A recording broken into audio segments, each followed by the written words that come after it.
इन्हीं भावों से भावित भजन है।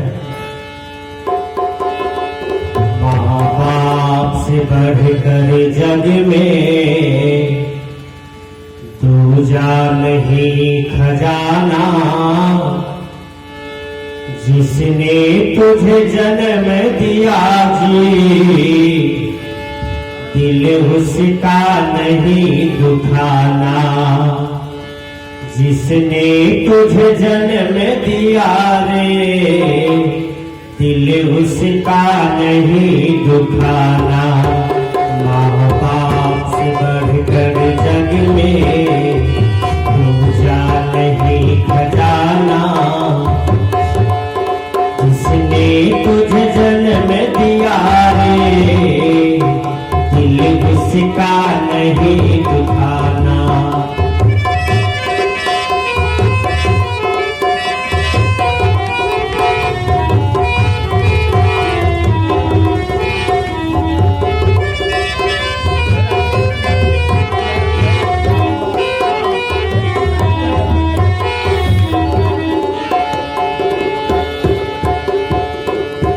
पहले तो माने तुझको 9 महीने पेट में रखे। एक दिन मैं बनमनखी सरकारी अस्पताल में था, कोई काम करने आ गए। शाम के क्रम में एक बहन गई थी बच्चा जन्म देने के लिए। वो बहन बेचारी, उसकी जो रक्षक होगी कोई, वो कहीं चली गई होगी। वो सीढ़ी पर से उतर रही थी। मैंने कहा बहन जी आपको दिखाई नहीं पड़ता है क्या? कहा कौन हो आप? हमने कहा हम साधु हैं। कहा आप यहाँ पर? हमने कहा कोई काम से आए। कहा साधु जी एक काम कीजिए, आप हमारे हाथ पकड़ करके हमको नीचे ले चलिए। हमने कहा आपको दिखाई नहीं पड़ता है क्या? कहा नहीं बाबा, पेट में बच्चा है और समय लास्ट है और आंख की रोशनी चली गई है। एक बच्चा को जन्म देने में मां की रोशनी भी चली जाती है, ब्लड भी सूख जाता है, कोई कोई तो मर भी जाती है। अब वो बच्चा जब बाहर आ जाए तब वो बेवकूफ बनावे माँ बाप को, माँ बाप को दुश्मन मान ले। बोलिए ऐसा पुत्र पुत्री को जन्म देकर के क्या फायदा? भगवान राम सुबह जाते हैं तो दशरथ को प्रणाम, कौशल्या को प्रणाम, अपने गुरु को प्रणाम, समाज के लोगों के साथ आदरपूर्ण व्यवहार करते हैं भगवान राम। भगवान राम कह दिए प्रातः काल उठ के रघुनाथा, माता पिता गुरु ना वही माथा। याद करके लड़का लोग क्या करता है? प्रातः काल उठ के रघुनाथा, माता पिता को दछ दुई जूता। माता पिता को जूता से मारता है, चप्पल से मारता है। हमारी आंख से आंसू छिलक गया जो वो बहन जी को हमने देखा कि उसकी आंख की रोशनी चली गई है, उसको दिखाई भी नहीं पड़ता है। एक माँ हमको बताइए कि बाबा एक बच्चा को जन्म देने में 100 बिच्छू का वाला दर्द सहना पड़ता है। इतना दर्द होता है एक बच्चे को जन्म देने में। वह बच्चा जब जन्म लेता है, यदि वह पुत्र है तो ठीक भगवान राम वाला व्यवहार पकड़ ले तो उसका जीवन का उद्धार हो जाए। भगवान राम उद्धारित हो गए। क्यों? क्योंकि माँ बाप की सेवा में कुछ भी कसर नहीं रखे। या कसर रखते हैं कि हमें बड़का चाहिए, हमें महिला चाहिए, ये काम तो छोटका करते हैं। अरे माँ बाप के ऋणी, वही घाट से तुम बड़का जन्म लिए हो, महिला बन के जन्म लिए हो, संजला बन के जन्म लिए हो, छोटका पर क्यों फेंकते हो कि छोटका को अधिकार मिलता है माँ बाप का सेवा करने का? ये बुद्धि गलत है। माँ बाप का सेवा सब भाई मिलकर के करो और सब कोई तरक्की पर रखो माँ बाप को। ये जीवन जीने की कला है। दो भाई फौजी था, हरियाणा की बात कर रहा हूं। बाबूजी बीमार पड़ गए। दोनों फौजी को पता चला, अब कोई बहुरानी सेवा नहीं करती थी। दोनों भाई छुट्टी लिया 10 दिन का, आया घर। बाबूजी के अंदर में कफ हो गया था बहुत ज्यादा, मेडिसिन काम नहीं कर रहा था। बूढ़ा बाबा का सेवा में दिन रात दोनों भाई लग गए। छोड़ दिया अपने कन्या बहुरिया को, कहा आप लोग मत सतिए, आप लोग को घिन लगता है बूढ़ा। अरे जिस तरह से बचपना में आप माँ की जान पर लेटरिन किए, माँ घिन कभी किया आपसे? माँ खा रही थी, आप बगल में पैखाना कर दिए, फिर भी माँ भर पेट खा करके तब पैखाना साफ करती है। रे अभागा, तुमको लाज नहीं लगता है? आज बूढ़ा माँ बाप को लेटरिन हो गया धोती में, साड़ी में, तो तुम घिन मानते हो, अब कहते हो हे भगवान इसको धोबी की जगह दे दो। यही बुद्धि है क्या? तो माँ बाप का सेवा करो, माँ बाप के आंसू तो पूछो, माँ बाप के दिल को तो समझो, भाव को तो समझो।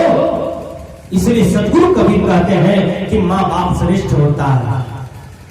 वो हरियाणा का दोनों फौजी भाई करते क्या है, पिकदानी में कप नहीं फेंकवाते हैं। जब बूढ़ा बाबा के मुंह से कप निकलता है तो दोनों भाई कहते हैं, भैया दोनों भाई कहते हैं, बड़का कहते हैं छोटका, बाबूजी कही हमार हाथ में कप रखे। छोटका कहते हैं भैया हमार हाथ किया है, एकरे में हमारे बाबूजी कप फेंकते। देखिए यह सेवा है। कितना सुंदर बेटा है कि अपने हाथ में बाबूजी का मुंह का कप लेता है और उसको धो डालते हैं, फिर साबुन से धो लेते हैं। ऐसा पुत्र बनिए संसार में, ऐसा सेवा कीजिए माँ बाप का। जो माँ बाप का सेवा करते हैं वही धीरे धीरे पूज्य हो जाता है, समाज में सम्मानित हो जाता है, दुनिया की सारी सुख उसको मिलेगा। इसलिए संतों ने कहा, पहले तो माने तुझको 9 महीने पेट में रखी,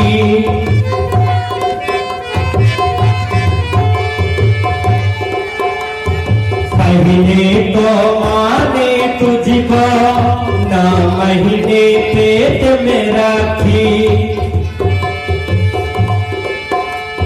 सीने का दूध पिलाया तू जब जब बंदी रोया, तू जब जब बंदी रोया।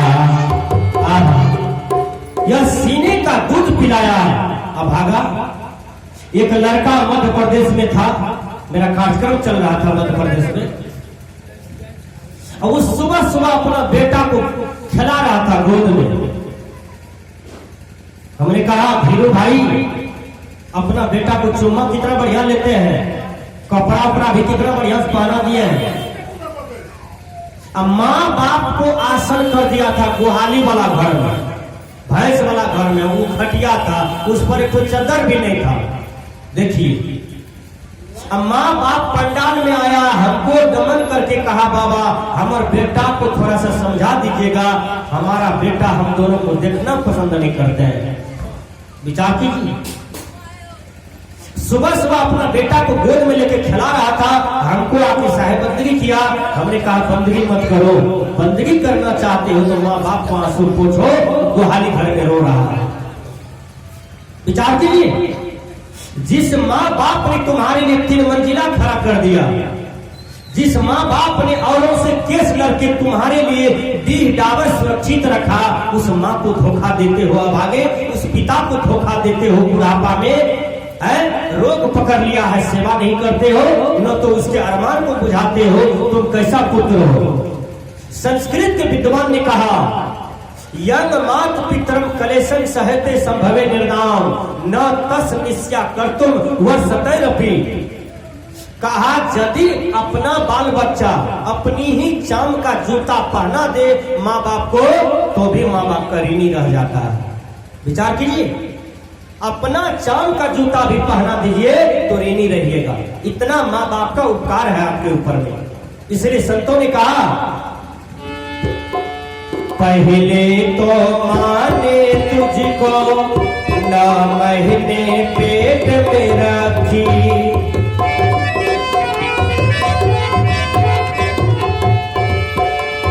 सीने का दूध पिलाया तू जब जब बंदी रोया, तू जब जब बंदी रोया।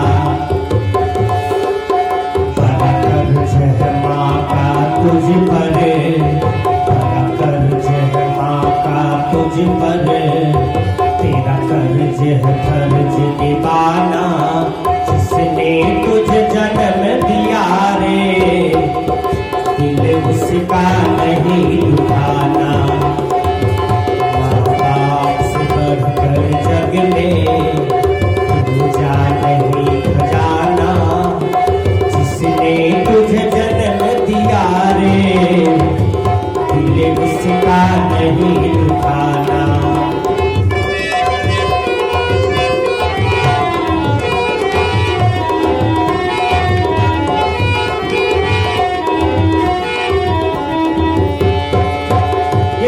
कॉलेज में पढ़ रहा था, पढ़ते पढ़ते एक लड़की के प्रेम के चक्कर में फंस गया। याद रखना, सदगुरु कबीर साहब ने कहा है एक जगह बीजक में, पर नारी पैनी छोड़ी मत लागो कोई अंग, रावण के 10 सिर गए पर नारी के संग। तो सदगुरु कबीर कहते हैं पर नारी एटम बम की तरह होता है। जैसे बम ब्लास्ट होगा तो आपके शरीर को पुर्जा फाड़ करके आपको सत्तू बना देगा, आटा बना देगा। अरे जैसे आपके आंगन में बेटी है, बहू है, पत्नी है, माँ है, उसी प्रकार पूरा दुनिया व्याप्त है। आपके पास पत्नी है, औरों की पत्नी को हाथ पकड़ करके मकई खेत में काहे ले जाते हैं? विचार कीजिए। अब बलात्कार काहे करते हैं? गंदा दृष्टि से काहे देखते हैं? गंदा नजर से काहे देखते हैं? विचार कीजिए। कोई भी बाघ आज तक बाघिन को बलात्कार नहीं किया, कोई भी कुतिया को बलात्कार नहीं किया, कोई भी बिलार बिल्ली को बलात्कार नहीं करता है। ये मनुष्य इतना गड़बड़ है कि 3 साल के बेटी के साथ बलात्कार करता है, 6 साल के बेटी के साथ बलात्कार करता है, 10 साल की बेटी को पकड़ करके बलात्कार करता है और उसको हत्या भी करके फेंक देता है। देखिए कितना बड़ा अन्याय ये मनुष्य करता है। गुरुवर कबीर कहते हैं पर नारी पैनी छुरी मत लागो कोई अंग, रावण के 10 सिर गए पर नारी के संग। सीता की सुंदरता में रावण बौखला गया, सीता को अपहरण कर लिया, लेकिन रावण सब दिन सीता के पास आता था, अशोक वाटिका के पास, और रावण कहता था सीता तुम अपनी स्वेच्छा से हमको पति कबूल कर लो, लेकिन कहा नहीं, कभी नहीं कर सकते हैं, मैं राम के सिवा किसी को नहीं जानता। आज हमारे देश में समाज में वही नारी सती है जो पति के सिवा पर पुरुषों को भाई के समान देखती है, पिता के समान देखते हैं, बेटे के समान देखते हैं। विचार कीजिए।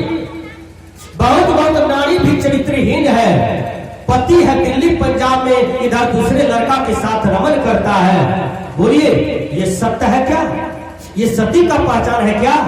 पति दुकान में है और पत्नी बेचारी पर पुरुषों के साथ गमन करती है, इसी को सती प्रथा कहते हैं क्या? नहीं भैया, आपको एक नर पर संतुष्ट रहना है, अपने पति में संतुष्ट रहना है, और एक भी पति को अपनी पत्नी में भी संतुष्ट रहना चाहिए। अपनी पत्नी के सिवा किसी भी नारी के साथ गलत संबंध, गलत व्यवहार नहीं करना चाहिए। ये जीने की कला है, यह व्यवहार की कला है। सीता रावण को समझाया कि आए मूर्ख रावण, तुम हमको कभी पत्नी नहीं बना पाओगे, क्योंकि मैं राम की पत्नी हूँ, मैं राम के सिवा किसी को नहीं जानती। इसी को सती कहते हैं, इसी को सती प्रथा कहते हैं। सती प्रथा को जोक के रखना। मेरे देश के बहनों, मेरे देश के माँ, तुम सती प्रथा को जोक करके रखो, तुम अपने सत्य धर्म को पालन करो। विचार कीजिएगा। मीरा को देखिए, सती अनुसुईया को देखिए, सबरी को देखिए, सहजो भाई को देखिए, जिन्होंने सत्य को पकड़ा और उसको निभा दिया। इसी को सती कहते हैं। इसलिए सती बनकर के जीवन जिए। मैंने कहा पराई नारी जो होता है एटम बम की तरह होता है, इसलिए प्रेम प्रसंग में कभी भी नहीं पड़ना चाहिए। जैसा अपना बहन है घर में, उसी प्रकार पूरा दुनिया बहन है। वो लड़का गलत लड़की के चक्कर में पड़ गया और साल भर तक उसके चक्कर में रहा, उसको पैसा कमा के देता रहा, घर में परेशानी करता रहा, घर को लूटता रहा और सारा पैसा वही लड़की को देते रहा और लड़की लूटता रहा उसको। ये लड़का लड़की वाला कांड पेपर में देखिए।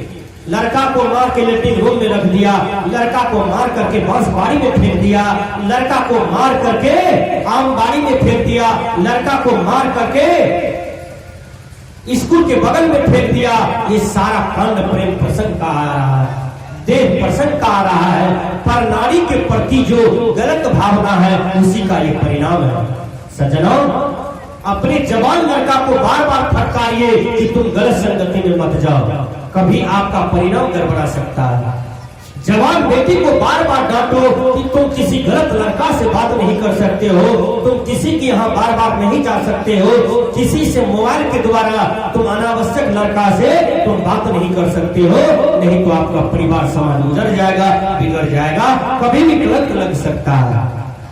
मैंने कहा कि वो लड़का प्रेम प्रसंग के मामला में पड़ गया।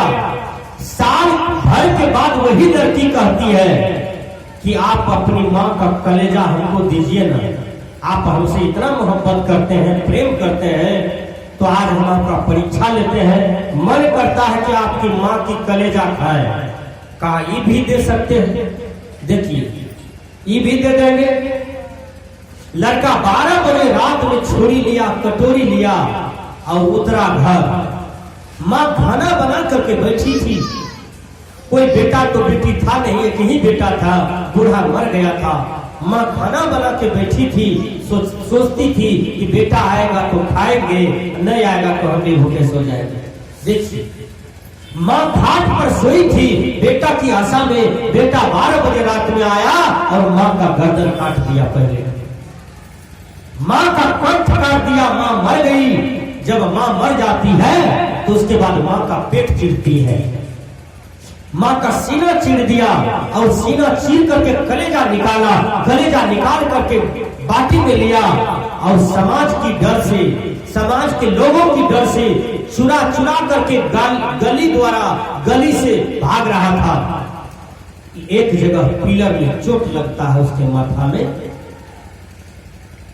कटोरा में कलेजा था बाका और कलेजा से आवाज आता है, बेटा उठो, बेटा उठो, तुमको कहीं ज्यादा चोट तो नहीं लग गया? माँ की कलेजा से आत्मा कह रहा है। विचार कीजिए, जिस माँ को हत्या कर दिया, माँ को मार दिया, उस माँ का मोह देखिए, उस माँ का आह देखिए, उस माँ का दया देखिए बेटा के प्रति कितना है कि वो कलेजा से कह रहे हैं कि बेटा तुमको ज्यादा चोट तो नहीं लग गया, बेटा उठो, उठो बेटा उठो, ए बेटा उठो। देखिए फिर भी वो पगला नहीं समझ पाया, वो कलेजा लेकर के जाता है लड़की के पास, कहा देखो अपनी माँ का कलेजा लेकर के दिया। वो लड़की 2 थप्पड़ मुंह में मारा और कलेजा फेंक दिया। कहा मूर्ख पागल, इसी जब तुम मेरे लिए अपनी माँ का हत्या कर सकते हो, रे मूर्ख, यदि हमसे भी सुंदर तुमको कोई और लड़की मिलेगा, वो कहेगा कि हमको उसका कलेजा चाहिए, तो तू तो मुझे भी मार देगा ना। अरे हत्यारे मूर्ख पागल, तू अपनी माँ को हत्या कर दिया, भागो। अब वो लड़का कहीं का नहीं रहा, जिसने माँ का वध कर दिया वो बड़ बड़ भटकता है, पागल हो गया, रोता है और पागल होकर के मर गया, क्योंकि माँ को मारने का वध लग गया उसको। इसलिए संतों ने कहा पहले तो माँ ने तुझको 9 महीने पेट में रखी, सीने का दूध पिलाया, तू जब जब बंदा रोया, तू जब जब बंदी रोया, बरकर तुझ पर तेरा फर्ज है कर्ज चुकाना। जिसने तुझे जन्म दिया रे दिल उसका नहीं दुखाना। माँ बाप से बढ़कर जग में दूजा नहीं खजाना। जिसने तुझे जन्म दिया रे दिल उसका नहीं दुखाना।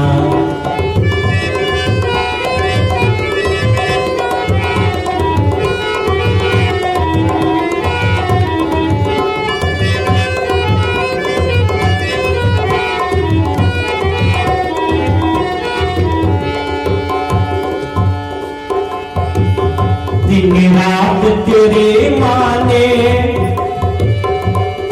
बाहों में तुझे सुलाया।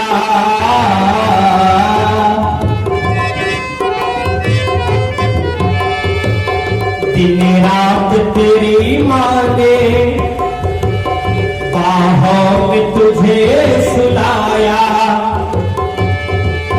खुद गीले में सोकर सोखे में तुझे सुलाया। सोखे में तुझे सुलाया। कोई भी दुख दे करे माँ को कभी न रुलाना। जिसने तुझे जन्म दिया रे दिल उसका नहीं दुखाना। माँ बाप से बढ़कर जग में दूजा नहीं खजाना। जिसने तुझे जन्म दिया रे दिल उसका नहीं दुखाना। दिल उसका नहीं दुखाना।